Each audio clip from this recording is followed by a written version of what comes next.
আল্লাহর রহমত আমরাই জিতবো।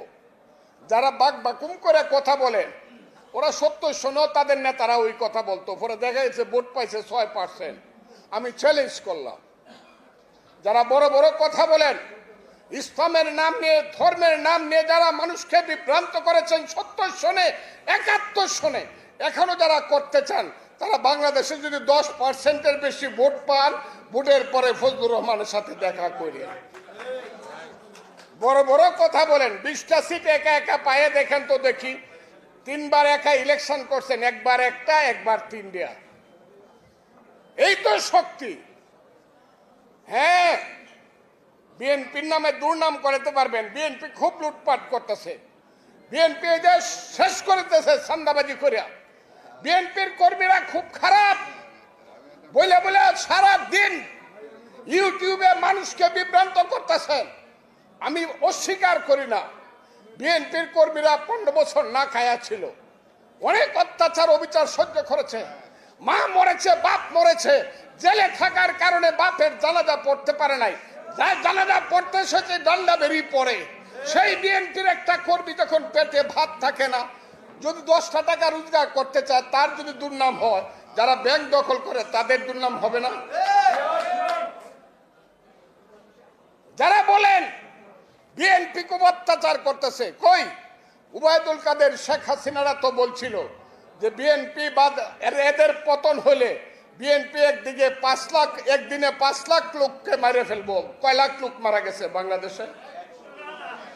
বিএনপি যে ধৈর্য ধরছে, বিএনপির নেতা তারেক রহমান যে ম্যাচুরিটির পরিচয় দিছে, দেশকে যেভাবে রক্ষা করছে, এর মধ্যে যারা বিএনপিকে সমালোচনা করেন তাদেরকে হুঁশিয়ার করে আমি বলতে চাই, চক্রান্ত করে ক্ষমতায় থাকতে পারবেন না। বেশি দিন ক্ষমতাকে দীর্ঘায়িত করেন না। যেসব ছেলেরা বলো বাবারা আমি এখনো তোমাদেরকে সন্তানের মতোই মনে করি, তোমাদের বয়স 22 বছর, 23 বছর, 24 বছর, 25 বছর। এখন বাংলাদেশের সব দলের চেয়ে বড় দলের নাম হলো সমন্বয়কের দল।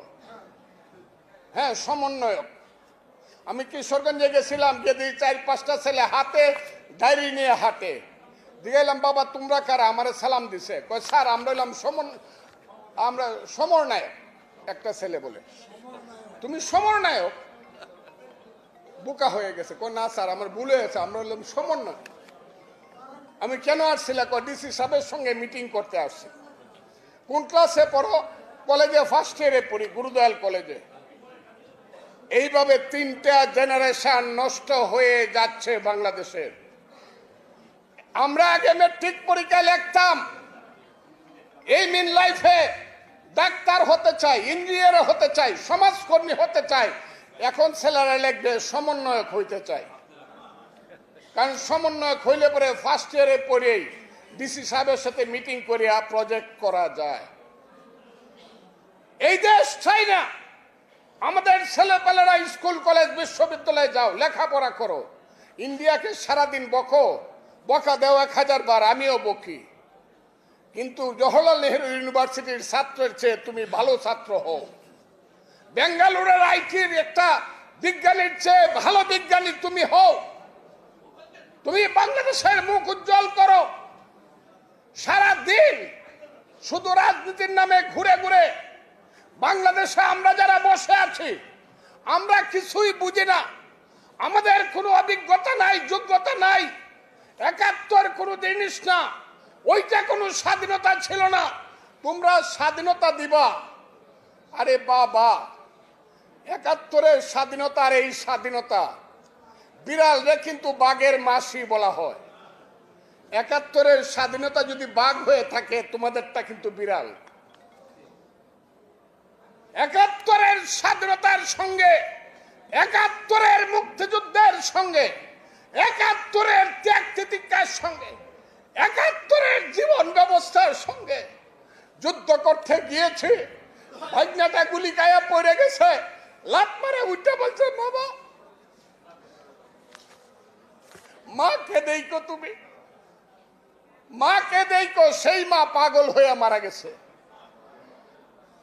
মুক্তিযুদ্ধ আপনারা বলেন, এই যে যুদ্ধে 9টা মাস দেখি মুক্তিযোদ্ধারা জীবনের যে শ্রেষ্ঠ সময়ের ত্যাগ করেছেন তার সাথে কোনো তুলনা হয় কিনা বলুন না দেখি। আপনারা কি সব ভুলে বসে আছেন নাকি? তাহলে যখন বলে ৭১-এর মুক্তিযুদ্ধ কিছু না, তাহলে আপনারা চুপ করে থাকবেন? চুপ করে থাকবেন? যদি না থাকেন আমাকে হাত তুলে দেখান যে ৭১-এর মুক্তিযুদ্ধ আমরা ভুলবো না।